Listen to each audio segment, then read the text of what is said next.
तो इस वीडियो में हम पढ़ेंगे सेल्फ ज्वाइन के बारे में। पिछली वीडियो में हमने पढ़ा था क्रॉस ज्वाइंस के बारे में। तो ये मेरे ख्याल से पहली, दूसरी, तीसरी, चौथी, पांचवी वीडियो है जॉइंट के ऊपर। तो जॉइंट में वैसे भी बहुत चीज़ें होती हैं सीखने के लिए, तो मैं अलग अलग जॉइंट हर वीडियो में कवर कर रहा हूँ। जैसे किसी को अगर जो देखना हो वो उसको देखें। तो आज की वीडियो में हम पढ़ेंगे सेल्फ ज्वाइन। तो आ जाओ आप लैपटॉप पे। Here we go again। तो लास्ट वीडियो में हमने पढ़ा था अपना क्रॉस जॉइंट और उसका यूज़ क्या होता है एंड वो सब। तो आज की वीडियो में हम पढ़ेंगे self join. A self join is a join in which a table is joined with itself. It is used to compare rows within the same table in self join. The same table is used twice, but we treat one instant as the left table and the other one as a right table। तो by using table alias। तो इसका पहले हम मतलब समझते हैं कि एक ही टेबल होती है, बट हम इसको दो टेबलों की तरह यूज़ करते हैं।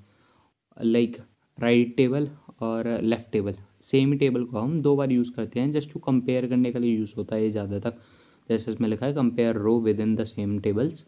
तो इसके यूज़ पढ़ते हैं पहले, आगे आगे पढ़ते रहेंगे तो थोड़ा थोड़ा समझ में आता रहेगा। Use case of self join is finding relation between a structure. Example, manager और एम्प्लॉयज़ के बीच में जो वो है, क्या बोलेंगे उसे, जो रिलेशन है उसको एक स्ट्रक्चर में बताने के लिए comparing row with in the same table. Example में दे रखा है कि employees with the same department और सैलरीज, और आइडेंटिफाइंग डुप्लीकेट्स और related data in the table. So ये होता है, ये इसका काम है सारा, ठीक है। तो ये एक एम्प्लॉय टेबल है, तो इसको हमने ऐसा कर रखा है। देखो जैसे इसने क्या कर रखा है, ये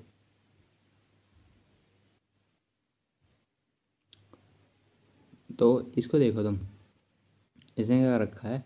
तो हम एक ही चीज़ को एक ही चीज़ से कर सकते हैं, इसमें यूज़ कर सकते हैं।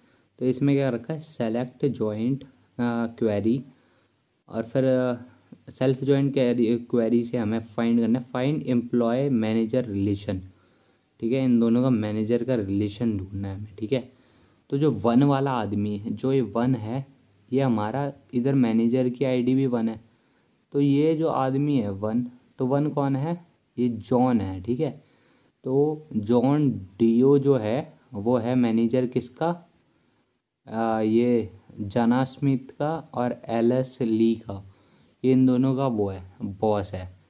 और सेकंड वाले का कौन है, पहले वाले का मैनेजर कोई नहीं है, दूसरे वाले का मैनेजर पहला वाला आदमी है, और तीसरे वाले का भी मैनेजर पहला वाला आदमी है, और चौथे वाले का मैनेजर है दूसरा आदमी जो दूसरे नंबर पे था, और पांचवें नंबर का आदमी का भी मैनेजर दूसरे नंबर का है। तो यहाँ पे हम एक ही टेबल में देखो इतनी चीज़ें हो रही है, तो ये हम कैसे दिखाएंगे, इन दोनों को हम कैसे एक वो करके दिखाएंगे।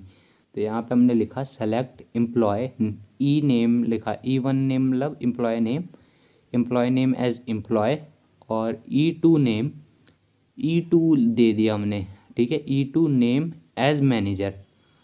यही नाम तो यही है, मैनेजर का भी नाम यही है, और क्लाइंट्स का भी है, वो एम्प्लॉय का भी नाम यही है। तो हमने दे दिया ई वन को दे दिया हमने एम्प्लॉय नाम, और ई टू को मतलब नेम को ही हमने पहले दिया, एम्प्लॉय नाम से भी आएगा नेम, और मैनेजर के नेम से भी सारे नेम आएंगे।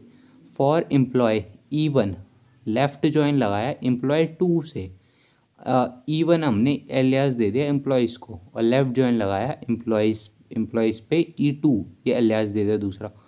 उसमें हमने कर दिया manager ID equal to employee ID. तो आउटपुट क्या आएगा इसमें, जॉन का कोई मैनेजर था तो नल आ गया, नहीं था क्योंकि ये देखो ऊपर नहीं है, तो नल आ गया। दूसरे वाले का कौन था, पहला वाला था। तीसरे वाले का कौन था, पहले वाला था। और फिर चौथे वाले का था दूसरा वाला, और पांचवें वाले का भी था दूसरा वाला।